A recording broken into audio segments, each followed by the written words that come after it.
America के पास जाया जाता है, अमेरिका को मदद के लिए पुकारा जाता है। अजहर सिद्दीकी साहब डिनाई कर रहे थे कि हम लोगों ने कभी किसी से मदद नहीं मांगी, लेकिन वाज़े तौर पर देखा गया है कि पाकिस्तान तहरीक-ए-इंसाफ बाकायदा तौर पर कह रही थी कि ट्रंप जब आएगा तो लग पता जाएगा। अब तो आ भी गए हैं, अब देखना ये है कि पता लगता है कि नहीं लगता। अजहर जावेद साहब, आपके ख्याल में मामला जो है वो क्या होने वाले हैं? क्या ट्रंप के आने से कोई रिलीफ मिलेगा पाकिस्तान तहरीक इंसाफ को, जो बबांगे दोहल जो है वो नारे मारे जाते हैं उनकी जानिब से? देखिए जी, ये एक चीज हकीकत है कि पाकिस्तान की सियासत के अंदर अमेरिका अमेरिका और बरतानिया का किरदार रहा है। अगर आप देखें तो माजी में भी अमेरिका की तरफ से जो मुदाखलत होती रही है। अब ये अलग बात है कि किसने वो मुदाखलत मानी और किसने ना मानी।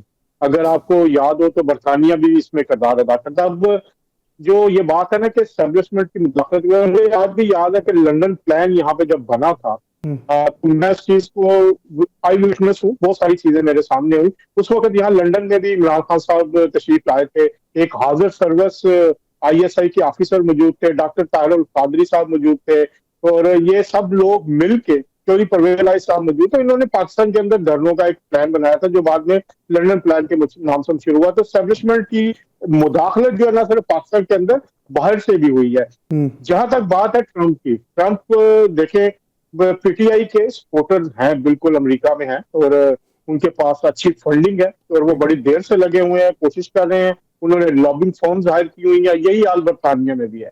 बरतानिया अब लॉबिंग फॉर्म्स के जरिए उन्होंने सेनेटर्स को अप्रोच किया है, और सेनेटर्स जो है वो अपने जो हल्का के लोग हैं उनकी वो बात सुनते हैं। अब जो अगर वो बात आगे लेके जाते हैं, ट्रंप जो है अगर उन पे है कि वो किस तरह देर कब मुदाखलत करते हैं, क्योंकि जनवरी, अब ये जरूरी नहीं है कि ये इनके एजेंडे पे हो जी इमरान खान साहब की ही मैंने बात करनी है, उनके बाद और बहुत सारे काम है और बहुत सारे मसाइल है। 20 जनवरी तक तो वैसे भी वो उसमें व्हाइट हाउस में नहीं होंगे, इक़्तिदार वो 20 जनवरी के बाद संभालेंगे। लेकिन बात यह है कि क्या जो अमेरिकी अमली से नामंजूरी का नारा लगाया था पाकिस्तान में तहरीक इंसाफ, जिसकी वजह से उसे पॉपुलैरिटी मिली थी, क्या ट्रंप के जो मुदाखलत करने के बाद वो जो पॉपुलैरिटी थी वो बरकरार रख पाएगी तहरीक इंसाफ? क्या ये महंगा सौदा नहीं होगा तहरीक इंसाफ के लिए कि वो उस गुलामी नामंजूर को गुलामी मंजूर के नारे में बदले? तो ये बहुत सारे पॉलिटिकल इसके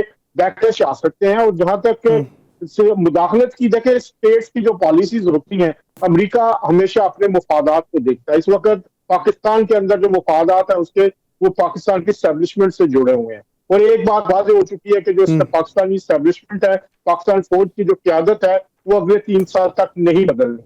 और उसके मुताबिक अगर आप बहुत सारे मामला को देखें, अभी हमारे आर्मी चीफ पाकिस्तान के लिए, पाकिस्तान की माशी की तरक्की के लिए बहुत अहम किरदार अदा करते हैं। अभी पिछले दिनों सऊदी अरब वो गए हुए थे, उससे पहले जो IMF का पैकेज आया उसमें उनका बहुत अहम किरदार था, जिसमें वजीर आजम ने भी इकरार किया कि उन्होंने जो ममालिक है उनके साथ बात की।